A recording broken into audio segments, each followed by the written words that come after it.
다니엘을 통해서 예언하셨고 그것이 약 380년 후에 성취가 됐어요. 그리고 200년 후에 예수님이 다시 다니엘이 말한 바라고 말씀하시면서 그 뒤에 성경이 어떻게 되어 있냐면 괄호가 읽는 자는 깨달을진저라고 이렇게 나왔습니다. 이게 포인트예요. 읽는 자는 깨달아라, 그 얘기예요. 뭘 깨달아요? 뭘 깨달아야 될까요? 여기에 포인트가 있는 거예요.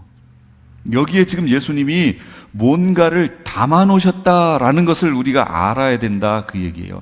여러 가지가 있겠지만 오늘은 그 중에 하나, 이걸 강조하고 싶어요.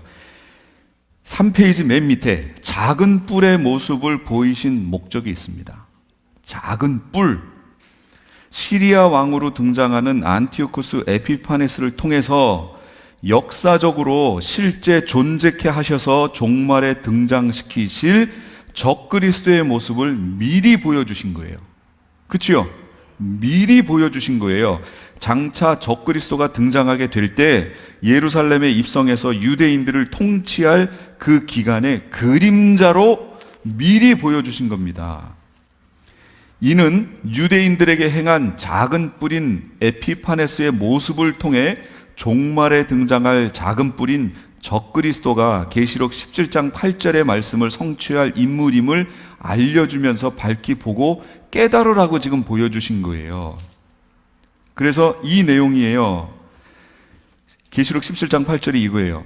내가 본 짐승은, 지금 요한이 본 거 얘기하는 거예요. 요한이 짐승을 봤지요. 그 짐승은 전에 있었다가 지금은 없으나, 그럼 요한은 무슨 시대예요? 로마 시대지요.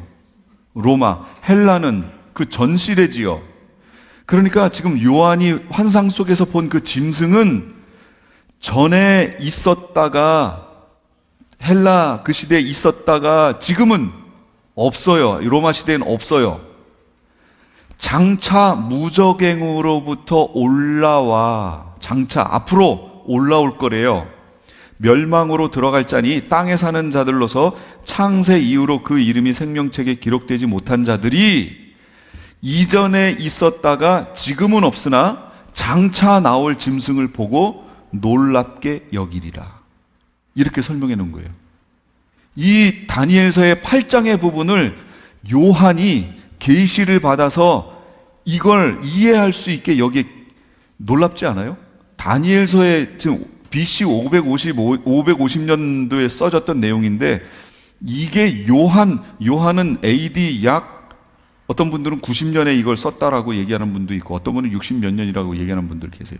어쨌든 600년 후잖아요. 거의 600년이 지난 후에 썼는데 이때 미리 보여주셨던 것을 이렇게 해석하고 있는 거예요. 전에 있었는데 지금은 없고 장차 무적행으로부터 나올 자다라고 지금 설명을 해주고 있는 거예요. 그렇다면 다니엘서 8장에 있는 이 작은 뿔이 뭐라는 거예요? 이 짐승 얘기하는 거예요. 짐승이다, 그 얘기예요. 그 짐승의 영이었다, 그 얘기 해주는 거예요. 그래서 이거를 표로 정리해보면 이렇습니다.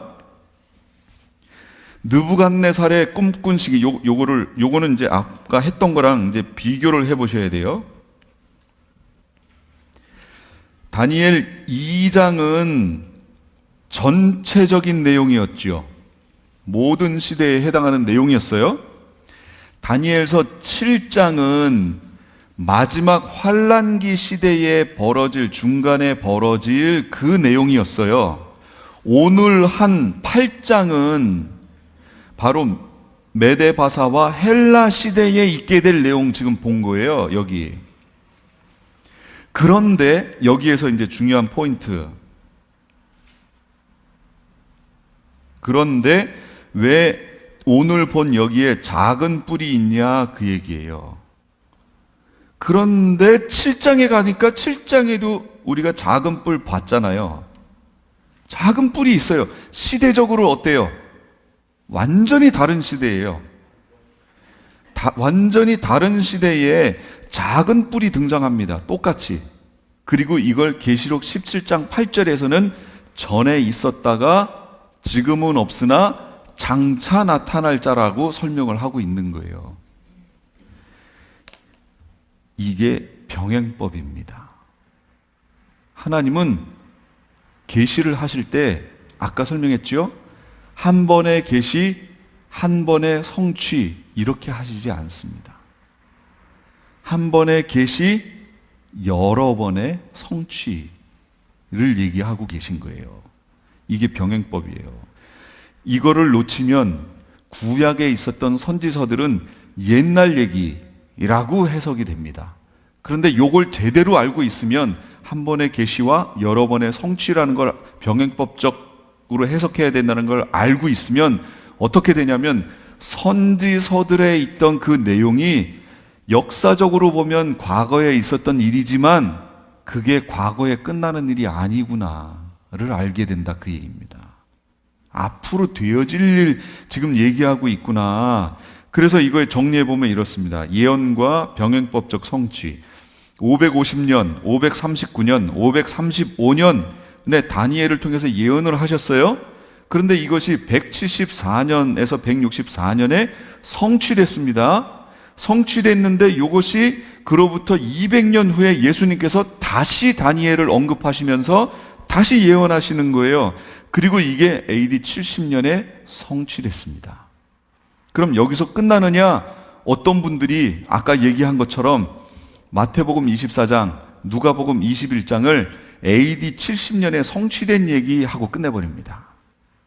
그러면 그렇게 얘기하니까 그런 분들이 뭐라고 얘기하냐면 마지막에는 환란이 없다고 얘기하는 거예요. 환란이 없이 이렇게 가다가 약간의 어려움은 있을지 모르나 이렇게 가다가 예수님이 재림하신다. 어느 날 갑자기 도적같이 오신다. 이렇게 얘기하는 겁니다. 그리고 또 어떤 분들은 환란은 있긴 있는데 우리는 거길 거치지 않고 그 전에 휴거되어 올라간다. 이렇게 얘기하는 거예요. 우리가 환란을 안 거친다라고 얘기하는 거예요. 이거 다 마귀가 갖고 노는 겁니다. 우리로 하여금 왜 아까 얘기했던 거 재림교 같은 경우는 오히려 일반 교회 성도들의 삶보다 그들의 삶이 더 좋아요? 예수님의 재림을 준비하고 있기 때문에 그런 거예요. 근데 기존 교회는 어떻게 됐어요? 재림이 없어졌다고 했잖아요. 재림 얘기가 없으니까 방종하는 겁니다. 아무렇게나 해도 한번 구원받으면 그냥 그것이 그대로 유지돼서 거기로 갈 줄 아는 거지요. 근데 안 그렇습니다. 이 부분이 교회에서 지금 회복돼야 돼요. 이게 너무 안타까워요. 자, 그럼 이 내용인데 이걸 가지고 제가 다시 설명드릴게요. 이게 병행법적인 설명이에요. 근데 이거를 이해하시려면 지금 우리가 뭘 알아야 되냐면 마태복음 24장과 누가복음 21장의 차이점을 알아야 됩니다. 분명히 그걸 알아야 돼요. 마태복음 24장에는 산으로 도망하는 시점이 어디냐면 멸망에 가증한 것이 거룩한 곳에 선 것을 볼 때 산으로 도망해야 돼요. 마태복음엔 그렇게 나왔어요. 누가복음 21장은 예루살렘이 군대들의 에워싸일 때 도망가야 돼요. 그 다음 다니엘서에 대한 예언의 언급이 마태복음 24장에는 15절에 있습니다. 근데 누가복음에는 없습니다. 다니엘 언급이. 그러면 이 차이가 왜 나느냐 그 얘기예요. 솔직하게 한번 누가복음 21장을 읽어보세요. 그러면 제가 이걸 알면서도 옛날에 읽었더니 맞습니다. 누가복음 21장은 AD 70년 얘기예요. 정확하게 그때 얘기하고 있는 거예요. 그러면 어떻게 누가복음은 진행을 시켜놨느냐? 누가복음 21장 5절에서 24절까지는 AD 70년에 있을 예루살렘 멸망을 예언하고 있는 거예요. 그런데 21장 24절에 가서 여기가 터닝 포인트예요. 이 포인트예요. 이게 여기가 바로 원근법으로 기록된 거예요. 무슨 얘기냐면 그때 어떤 일이 벌어져요? 이방인의 때가 시작된다라고 하는 내용이 거기에 있습니다. 누가복음 21장 24절. 그 날에는 아이 벤 자와 젖먹이는 자들에게 화가 있으리니 이는 이 땅의 큰 환난과 이 백성에게, 이 백성이 그럼 누가 되는 거예요? 이스라엘이 되는 거죠. 이 백성에게 진노가 있겠음이로다. 그들이 칼날에 죽임을 당하며 모든 이방에 사로잡혀 가겠고, 이게 마지막 시대 얘기면 모든 이방에 사로잡혀 간다는 말이 안 되잖아요. 예, 끝나는 건데 사로잡혀 가겠고 예루살렘은 이방인의 때가 차기까지 이방인들에게 밟히리라 이랬단 말이에요. 그러니까 이것만 읽어도 벌써 이게 마지막 시대 얘기가 아니지요. AD 70년 얘기라고요. 그리고 이방인의 때가 차기까지 이방인들에게 예루살렘이 밟힐 거다라고 지금 설명하고 있잖아요. 그런데 그 다음을 보세요. 25절에 1월 성신에는 징조가 있겠고 땅에서는 민족들이 바다와 파도의 성난 소리로 인하여 혼란한 중에 곤고하리라. 사람들이 세상에 임할 일을 생각하고 무서워하며 기절하리라. 이는 하늘의 권능들이 흔들리겠고 이겠음이라. 그때에 사람들이 인자가 구름을 타고 능력과 큰 영광으로 오는 것을 보리라. 봤어요? 못 봤어요. 그러면 이게, 그래서 누가의 관점은 이겁니다. 제가 지금 여기 표에 보여드렸던 것처럼 누가의 관점은 이거예요. 예루살렘이 멸망하고 AD 70년 얘기고, 그 다음 이방인의 때가 펼쳐질 것이고, 그 다음 예수님이 재림하실 것이다 라고 사건을 그대로 나열한 거예요. 시간 순으로 그냥 이렇게 나열한 거예요. 시간은 안 들어가 있으나 시간 순으로 이렇게 나열해 놓은 게 누가복음이에요. 그러니까 누가복음을 읽으면 앞에 환란이 언제 환란이에요? AD 70년 환란이에요.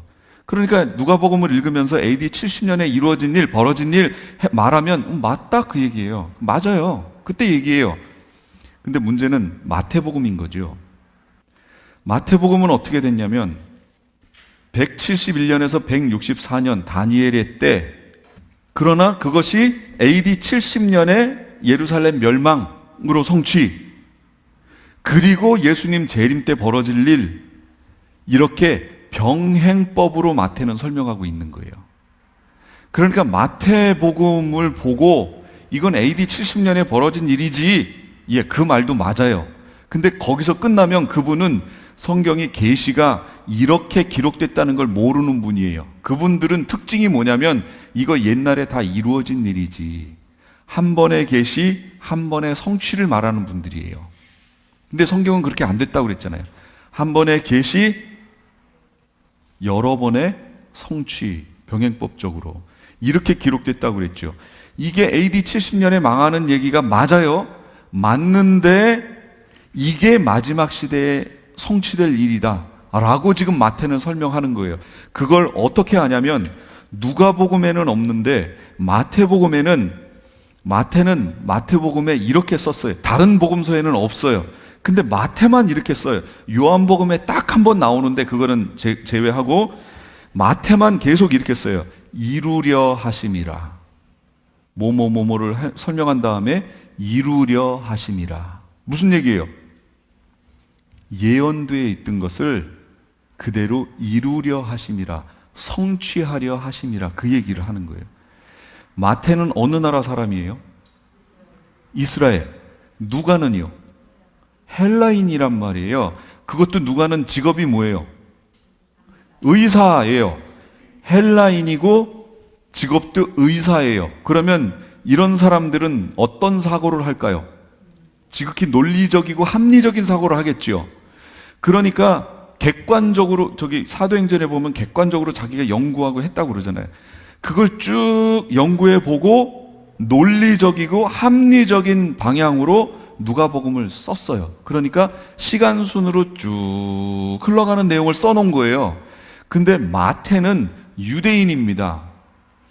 유대인들이 갖고 있는 이 성경을 보는 사고는요, 이 병행법적 사고가 있어요. 실제로. 그러니까 이게 하나님께서는 예언하시고 그 예언하신 것을 이루시는 분이구나 라는 하나님께 대한 기본적인 상식이 마태에게는 깔려 있는 거예요. 그래서 예수님의 오심에서부터 이 마지막 시대에 되어질 일까지 이 모든 것을 이루려 하심이라 이루려 하심이라. 이렇게 설명하는 거예요. 그걸 보충해 주는 설명이 이거예요. 이사야 41장 21, 24. 나 여호와가 말하노니 너희 우상들은 소송하라. 야곱의 왕이 말하노니 너희는 확실한 증거를 보이라. 장차 당할 일을 우리에게 진술하라. 또 이전 일이 어떠한 것도 알게 하라. 우리가 마음에 두고 그 결말을 알아버리라. 혹 앞으로 올 일을 듣게 하며 뒤에 올 일을 알게 하라. 그리하면 너희가 신들인 줄 우리가 알리라. 또 복을 내리든지 재난을 내리든지 하라. 우리가 함께 보고 놀라리라. 무슨 얘기예요? 참신이면 예언을 할 것이고 예언한 대로 성취될 것이다, 그 얘기예요. 참신이면, 그러니까 하나님이 지금 우상들에게 얘기하는 거예요. 너희들이 참신이냐? 한번 해봐라. 그럼 내가 놀래줄게. 그 얘기예요. 그게 돼요? 안 돼요. 이 관점으로 지금 마태가 글을 쓰고 있는 거예요. 하나님은 뭐라고요? 참신이다, 그 얘기예요. 이거 예전에 다 예언되어 있던 거고 그것을 이루기 위해서 이렇게 하셨다라는 걸 이루려 하심이라, 이루려 하심이라, 이 관점으로 지금 설명하고 있는 거예요. 그런데 계시는 한 번의 계시와 여러 번의 성취, 병행법적, 이 관점을 마태는 알고 있었습니다. 그래서 마태복음 24장은요 AD 70년경의 얘기가 맞습니다. 맞지만 거기서 끝나지 않고 이건 마지막 시대에 되어질 일이다 라고 지금 설명하는 거예요. 그걸 어떻게 아느냐? 차이점이 그거예요. 산으로 올라가는 시점을 아까 제가 누가복음은 뭐라고 그랬어요? 예루살렘이 군대들의 에워싸일 때지요. 그때에 도망하여 산으로 가야 된다고 누가복음은 설명했는데 마태는 뭐라고 설명해요? 멸망에 가증한 것이 거룩한 곳에 설 때 도망하라고 그러지요. 그러면 잘 생각해 보세요. 예루살렘이 AD 70년에 군대들의 에워싸였습니다. 티투스 장군이 와서 둘러쌌지요. 이 쌓이는 현상을 보면 어떻게 해야 돼요? 예루살렘에 있는 사람들은 그 안으로 들어가지, 예루살렘 성 안으로 들어가지 말고 산으로 도망해야 돼요. 크리스찬들은 어떻게 했을까요? 나사렛파는 도망했습니다. 초에는 싸웠어요, 같이. 베스파시아누스가 왔을 때 그때는 초에는 싸웠어요. 싸웠는데 로마의 왕이 죽고 하면서 로마가 거기 엉망이 된 거예요. 갑자기 3개월짜리 왕이, 황제가 생기고 막 암살되고 막 이런 일이 계속 반복되니까 베스파시아누스가 티투스 자기 양 아들을 데리고 그냥 로마로 가버립니다. 지금 예루살렘을 점령하기 직전이었는데 이걸 놔버리고 그냥 가버립니다. 이때는 나사렛파도 여기 포함되어, 크리스찬들도 포함되어 전쟁을 했었어요. 근데 놓고 가버리니까 이 이스라엘 사람들 입장에서는 어떻게 보여요? 우리가 승리한 걸로 보이잖아요. 그러더니 이제 베스파시아누스가 로마 황제가 자리에 오르고 나서 지금 못하고 온 일 있잖아요, 예루살렘에. 그래서 그 아들을, 티투스 장군을 통해서 어마어마한 군대를 보내서 여기를 보냅니다. 그때에 이 안에 있었던 이들이 어떻게 했어요? 전에도 했으니까 이제도 될 것이다 생각했지요. 근데 나사렛파 크리스찬들은 예수님 말씀하신 이걸 기억한 거예요. 아하, 군대들의 에워싸이면 어떻게 해야 돼요? 도망가야 돼요. 나사렛파가 다 나와버립니다. 도망가 버려요. 그때부터 크리스찬들, 나사렛파는 이스라엘 유대인들에게 매국노가 된 거죠. 그러니까 이게 하나가 안 되는 거예요. 그때까지는 그래도 섞여 있었는데 이게 점점 벌어지기 시작하는 겁니다. 이 일이 벌어졌어요. 그런데 잘 광경을, 그 당시 상황을 잘 생각해 보세요. 제가 지금 설명했잖아요. 첫 번째 전투에서는 이겼죠. 그래서 예루살렘에 성전도 있고 그 성전 대사를 하고 있는데 다시 왔어요. 1년 후에 티투스 장군을 통해서. 그리고 군대가 에워쌉니다. 이거 누가복음 얘기예요. 군대가 에워싸이니까 크리스찬들은 다 도망갔어요. 근데 마태복음에서는 거기를 뭐라고 설명한다고요? 멸망에 가증한 것이 거룩한 것에 선 것을 볼 때 도망하라고 그랬잖아요. 그럼 생각해 보세요. 지금 전쟁의 첫 번째 전쟁에서 이겼어요, 지금. 그럼 예루살렘 성전에 멸망에 가증한 것이 세워졌나요? 아니죠. 유대인들이 지금 점령하고 있는데 무슨 멸망에 가증한 것이 세워져요? 이해되셨어요, 지금? 그러고 있는데 지금 쳐들어온 거 아니에요? 그러면 마태복음 입장에서 보면 아니다, 도망가는 시점이 안 맞다 그 얘기예요. 누가복음은 맞는데 마태가 얘기한 설명으로 보면 도망가는 시점이 안 맞다 그 얘기예요.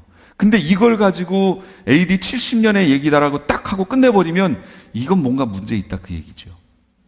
그러면 마태는 이걸 어디를 염두에 두고 지금 설명하고 있는 걸까요? 마지막 시대를 염두에 두고 지금 설명하고 있는 거예요. 그럼 마지막 시대에 멸망에 가증한 것이 거룩한 것을 세워질까요? 예, 세워집니다. 전 3년 반 동안에는 성전 제사가 이때니까요. 이걸 회복하느라고 적그리스도가 왔잖아요. 짐승이. 그러다가 이게 딱 끝나는 순간 무적행에서 올라오는 짐승이 있는데 이 짐승의 영이 적그리스도에게 빙의되어 들어가서 완전히 장악을 해버립니다. 그때부터 이 적그리스도라는 인물의 성격이, 성향이 완전히 바뀝니다. 그래서 예루살렘에 성전 제사하던 것들을 다 폐해버립니다. 그리고 그 예루살렘 그 성전 안에 자기 상을 세우고 자기가 하나님이다 라고 등장하는 게 후 3년 반인 거예요. 그게. 그러면 그걸 봤으면 이제 유대인들 어떻게 해야 돼요? 산으로 도망해야죠. 지금 마태복음은 그거 설명하고 있는 거예요. 시점이 다르잖아요. 그 표현이.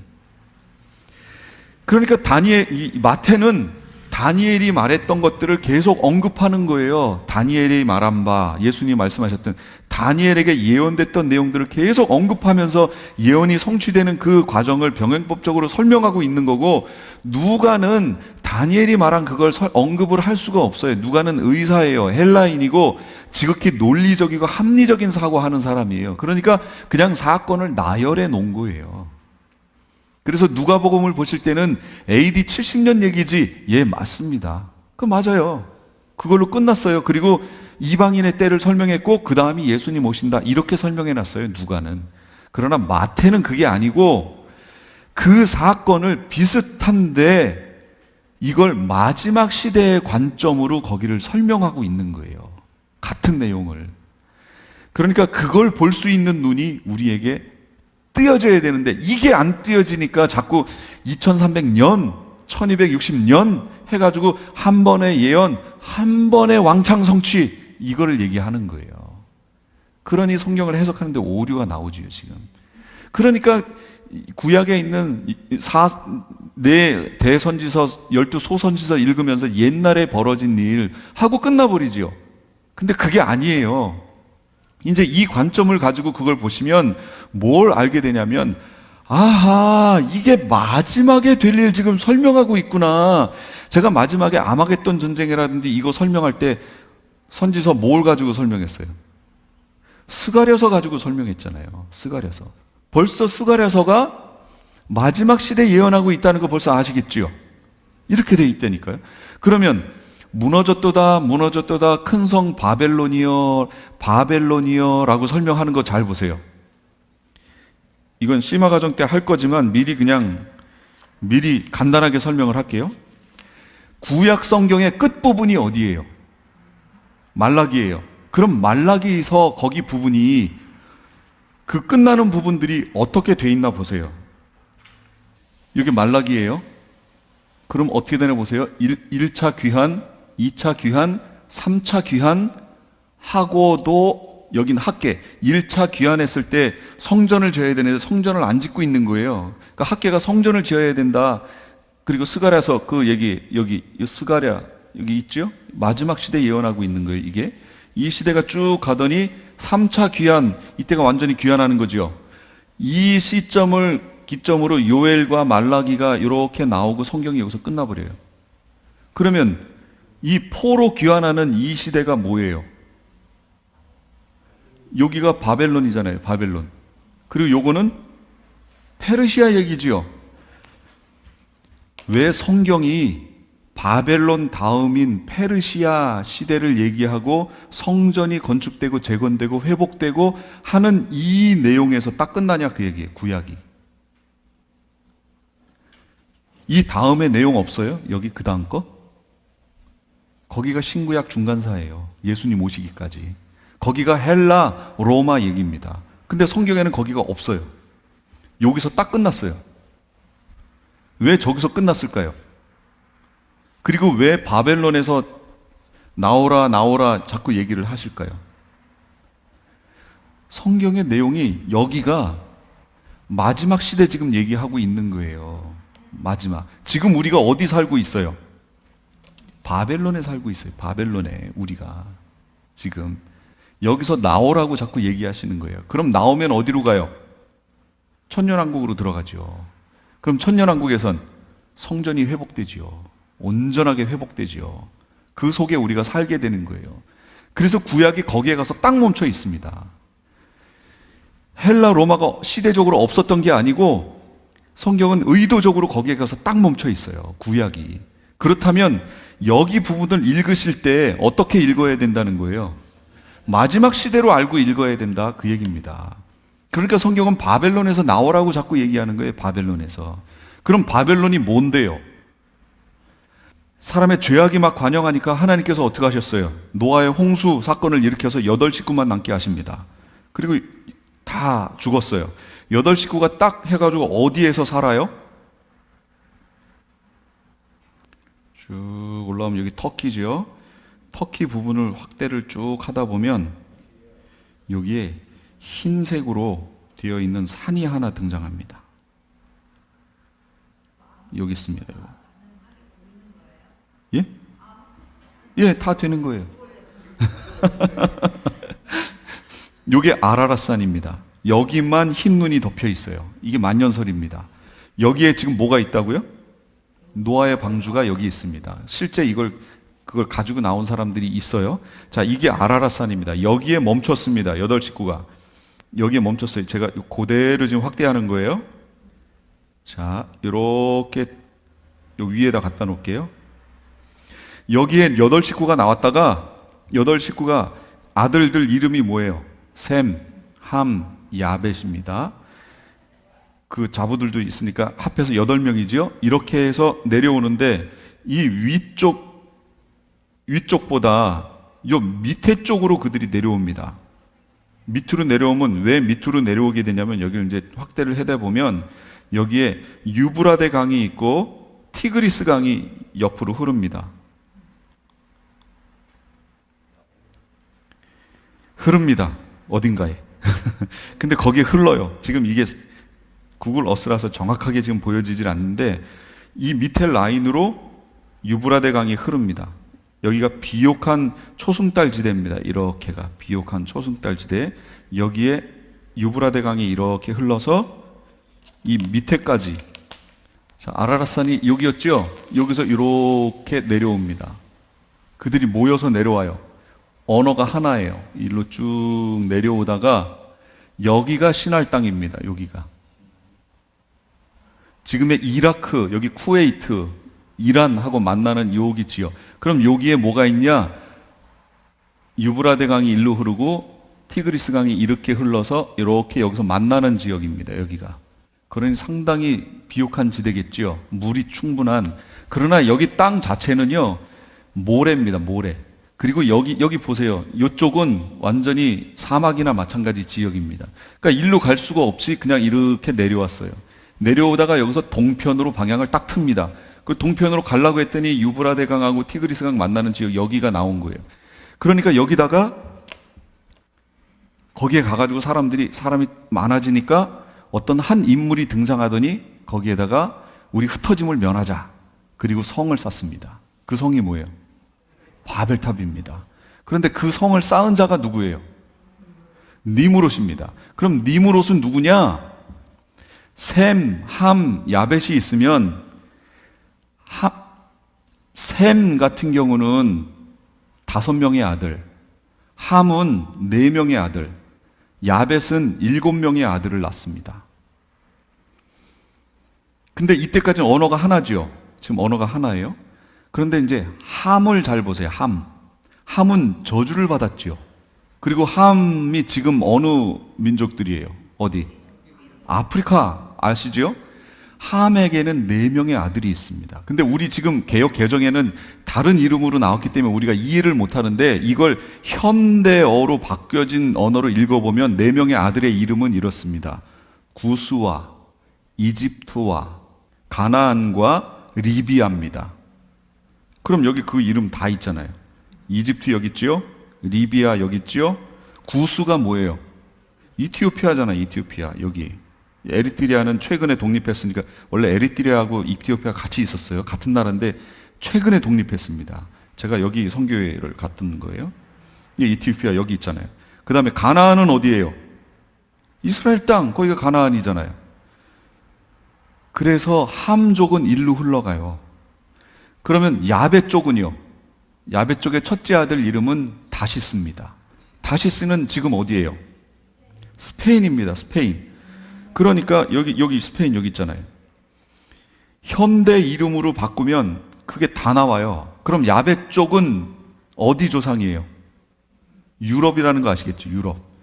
함은 아프리카, 셈은요 아시아 방향입니다. 그런데 이때 여기 지역에 일로 쭉 여기에서 내려왔잖아요. 그 여기에 그때까지는 언어가 하나예요.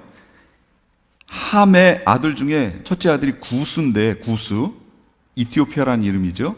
구스의 아들이 여러 명이 있는데 그 아들들 중에 하나의 이름이 바로 니무롯이에요. 그 니무롯은 최초의 영걸이라 이렇게 나왔습니다.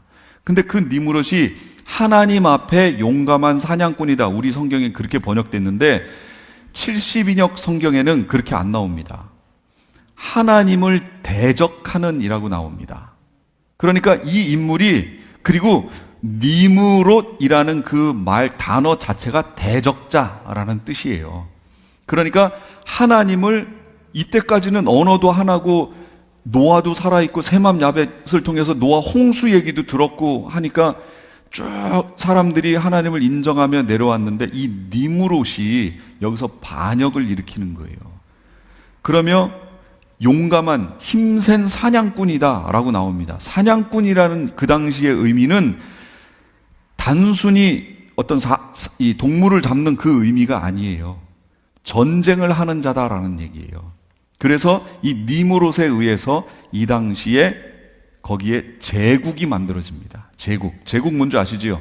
그냥 단순한 나라가 아니라 그 힘, 경제력, 문화력 이런 걸 가지고 다른 나라들을 삼키는, 그러니까 사냥꾼이라는 의미가 뭔지 이제 연결되시지요? 사람 사냥한다 그 얘기예요. 식민지 삼는다 그 얘기예요. 그래서 사람들을 잡아다가 여기다 뭘 만들어요? 바벨탑을 만드는 거예요. 바벨탑을 만드니까 하나님이 어떻게 하셨어요? 언어를 흩어버리셨어요. 그러니까 이 언어가 흩어지니까 이 사람들이 같은 언어 하는 사람끼리 모였겠지요. 그것이 바로 아까 셈, 함, 야벳의 아들들, 그 밑에 아들들의 이름대로 언어가 뭉쳤습니다.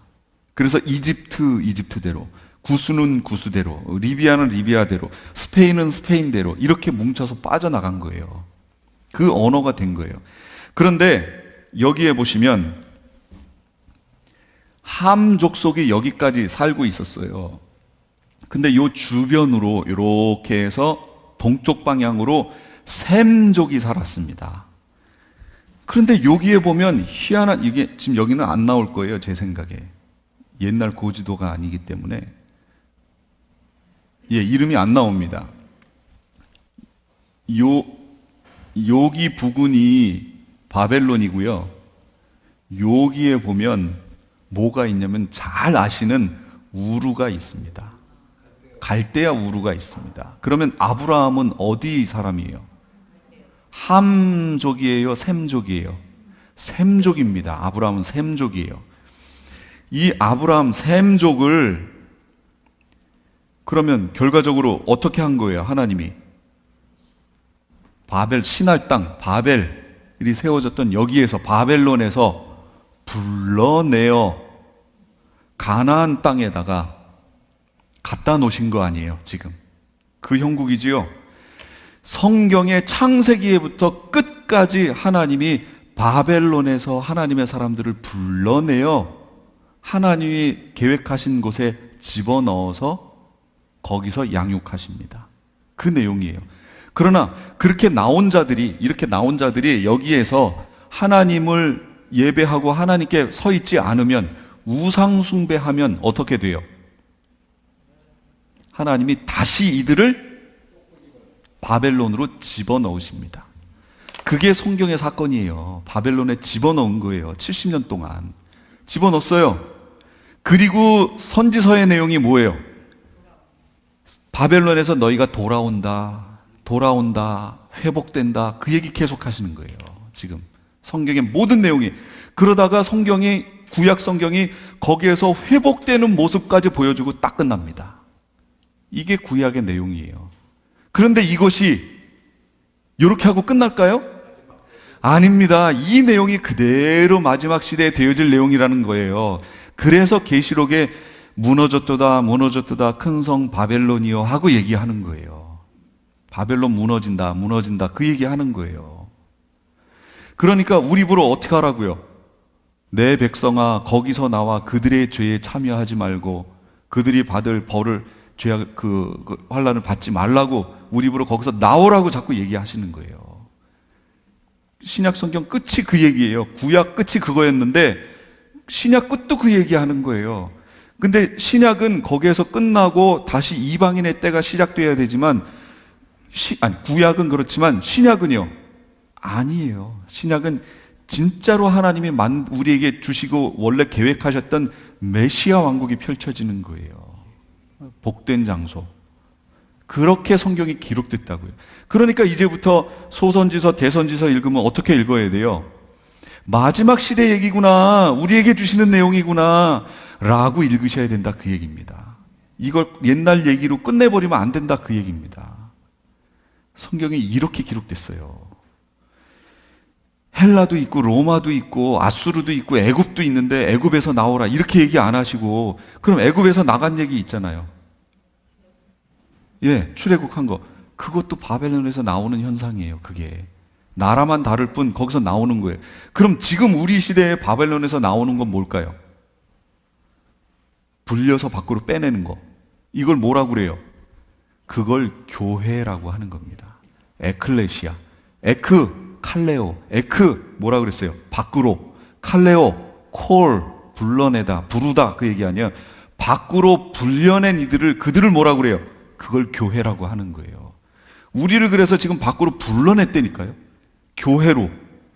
그러면 교회로 오면 이 상태 그대로만 있으면 천국에 갈 텐데, 불러냄을 받았어도, 아까 여기 불러냄을 받았어도 이들이 우상숭배하면 어떻게 돼요? 다시 바벨론에 집어넣는다니까요. 그래서 거기에서 남은 자만 구원 얻는다고 성경이 얘기하는 거예요. 그럼 우리가 교회로 부름을 받았어도 지금 우리가 어떻게 해야 돼요? 우상숭배하지 않고 하나님께 대한 주권을 회복하고 하나님 앞에 머물러 있어야지요. 그래야 결국 구원을 얻는데, 근데 지금 대부분의 교회가 지금 우상숭배한다, 그 얘기예요. 하나님께 대한 주권이 회복이 안 됐다, 그 얘기예요.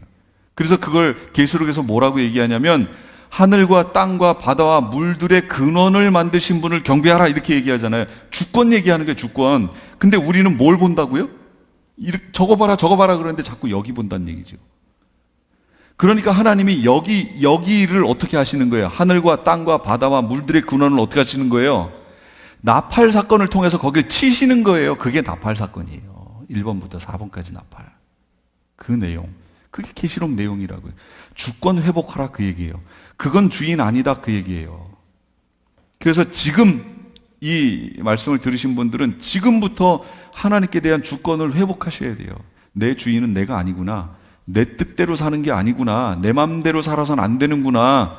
하나님께 의뢰하고 그 주인 되신 주님의 뜻에 맞게 살아야 되는구나. 이걸 바울은 성령이, 은혜가 왕노릇한다고 표현한 거고요. 성경이 하나가 이렇게 열리면 그냥 쭈르르르 이렇게 해가지고 다 연결이 되어 있는 거예요. 다. 제가 그런 걸 보면서 너무 깜짝 놀라는 거예요. 스스로도. 와, 하나님이 이렇게 기록하셨네. 이 내용들을. 근데 우리는 여태까지 이게 안경을 써가지고 딱 가려가지고 하나도 못 보고 있었네. 이거. 계시도 한 번에 끝나버리. 그러니까 시간을 늘려가지고 한 번에 끝날 것처럼 이렇게 여태까지 봐왔고, 이런 부분들에 대해서 이제 여기 오신 분들은 이제 눈을 뜨셨잖아요. 그리고 나서 한번 성경 보세요. 이제 성경 보시는 눈이 달라지실 거래요. 이제부터 성경 보는 게. 거기서 멈추시면 안 돼요. 지금 깨닫게 되신 그 말씀을 어떻게 해야 돼요? 내 속에 집어넣어야 돼요. 제가 한 가지만 비유 들고 마칠게요. 저희 교회 어떤 집사님 한 분 계십니다. 이분이 담배를 태우세요. 이분이 음악 하시는 분이에요. 담배를 음악도 하고, 옛날에 한국에서야 음악하면 다 어디에서 해야 돼요? 저 밤무대잖아요. 그러니 거기서 다 술 마시고, 이분이 술은 안 마시는데 담배는 또 이게 끊을 수가 없잖아요. 그래서 여기 오셔가지고 같이 신앙생활 하시다가 담배를 끊어야 되겠다 하고 결심을 하고 했다가 실패하셨어요. 그러더니 최근에 다시 하신 거예요. 예전에 그거 하실 때는 새해가 됐으니까 이제 해봐야 되겠다 하고 막 내 의지로 막 실패. 이제 요번에는 어떻게 하시나 하고 본인이 얘기하신 거예요. 제가 여쭤본 게 아니고 본인이 얘기해 주신 거예요. 뭐라고 하시냐면 담배 태우고 싶을 때마다 성경을 읽으신대요. 성경을 상당히 많이 읽으셨어요. 무슨 얘기일까요? 담배를 얼마나 태우고 싶으셨으면 성경을 읽어가지고 성경을 상당히 많이 읽으셨어요. 짧은 기간에. 근데 그분이 하시는 얘기예요. 성경을 쭉 계속 읽다가 보면 담배를 태워야겠다라는 생각이 없어진대요. 이게 뭔가 잘 보세요. 이게 원리입니다. 우리는, 제가 지금 구원은 이루어 가야 되는 거라고 자꾸 설명했잖아요. 그러면 이걸 오해하는 분들이 이렇게 얘기하는 거예요. 아니, 거룩이라든지 구원이라든지 이런 거는 이미 예수 그리스도가 다 나에게 이루어 주신 건데 내가 그걸 무슨 또 이루어 가느냐, 이렇게 얘기하시는 분도 계시고, 그걸 내가 이루면, 내 의지로 이루면 그게 바로 행위구원 율법주의 아니냐, 이렇게 오해하시는 분들이 계세요. 그게 아니고요. 성령이 나에게서 거룩을 이루어 가시고 성령이 나의 구원을 완성해 가시는 거예요. 내가 하는 게 아니에요. 나는 못해요. 분명히 성경에 보면 율법이 육신의 연약함으로 말미암아 이룰 수 없는 그것을 하나님께서는 하시나니 그랬잖아요. 우리 육신의 연약함 때문에 그걸 이룰 수 없다니까요. 우리 인간적 의지로 어느 정도까지는 할 수 있지요. 그렇지요? 어떤 분들은 자기 의지로 담배 끊는 분들이 있어요. 술도 끊기도 하고 자기 의지로 하는 분들이 있긴 있으나 일반적으로는 힘듭니다. 자기 의지로 안 돼요. 그럼 누가 하셔야 돼요? 성령이 하셔야 돼요. 그럼 구원을 이루어가는 거 누가 하는 거예요? 성령이 하시는 거예요. 그러면 나는 뭘 하지요? 성령이 하신다며요. 그럼 나는 뭘 하고 있죠?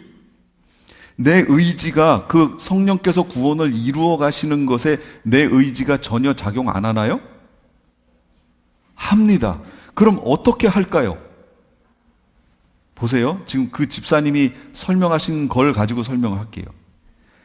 옛날에는 담배 태우고 싶으면 막 괴로워가지고 은단도 사서 먹고 막 다른 것도 하고 막 내 의지로 이긴다 내가 막 이랬죠. 그거 100점 100패합니다. 우리 삶에 똑같아요. 내 연약함 있죠. 각자의 연약한 부분 있죠. 그걸 어떻게든 이겨보겠다고 내가 그거하고 맞서 싸우겠다고 죄하고 맞서 싸우려니까 내 의지로 막 싸우지요. 그거 100점 100패합니다. 처음에는 이기는 듯 하죠. 나중에 다 져요. 그럼 어떻게 싸우는 거냐? 내가 죄라는 것, 내가 문제라는 연약함하고 내 의지로 싸우는 게 아니에요. 그렇게 싸우면 육신으로 하는 거죠. 그게 율법주의예요. 그럼 어떻게 싸우느냐? 말씀을 집어넣는 거예요. 내 속에 하나님의 말씀으로 가득 채우는 거예요. 그러면 분명 예수님이 뭐라고 하셨냐면 내가 이르는 말이 곧 영이요 생명이다 그러셨어요. 그러면 예수님이 하신 말씀이 뭐라는 거예요? 그게 성령이다 그 얘기예요. 그럼 내가 내 속에 하나님의 말씀을 자꾸 해서 가득 채운다는 얘기는 뭐예요? 성령으로 나를 채운다 그 얘기예요. 성령이 활동하시도록 내 속에 내 의지로가 아니라 말씀을 묵상하고 기도함으로 성령이 내 속에서 활동하시도록 만드는 거예요. 그거 누가 하는 거예요? 내가 하는 거지요. 내가 그렇게 해야지요. 그러면 내 속에서 성령이 작용하셔서 죄와 나의 연약함과 성령이 싸워서 그냥 눌러버리는 거예요. 이겨버리는 거예요.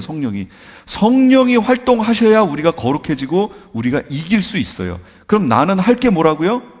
말씀 채우는 거예요. 성령이 그 말씀을 통하여 일하실 수 있도록 나는 말씀을 채우는 거예요. 기도로 나를 채우는 거예요.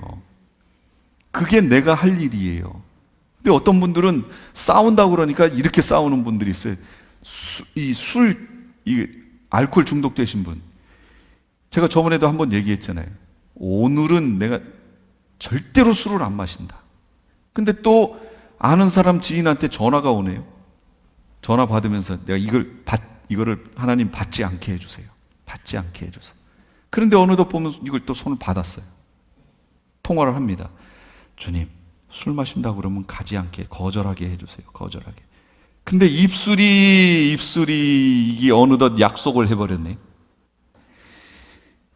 그 장소로 갑니다. 하나님, 교통이 막히게 해주세요. 교통이 막히게 해주세요. 그날따라 왜 이렇게 신호도 잘 받아요? 막 뚫려요. 하나님, 차라리 교통사고가 나가지고 이거 가지 못하게 해주세요. 길이 펑펑 열리네. 그냥 막 가요. 장소에 도착했습니다. 하나님, 여기 오긴 왔지만 술을 마시지는 않게 해주세요. 어느덧 손에 이렇게 쥐어져 있네.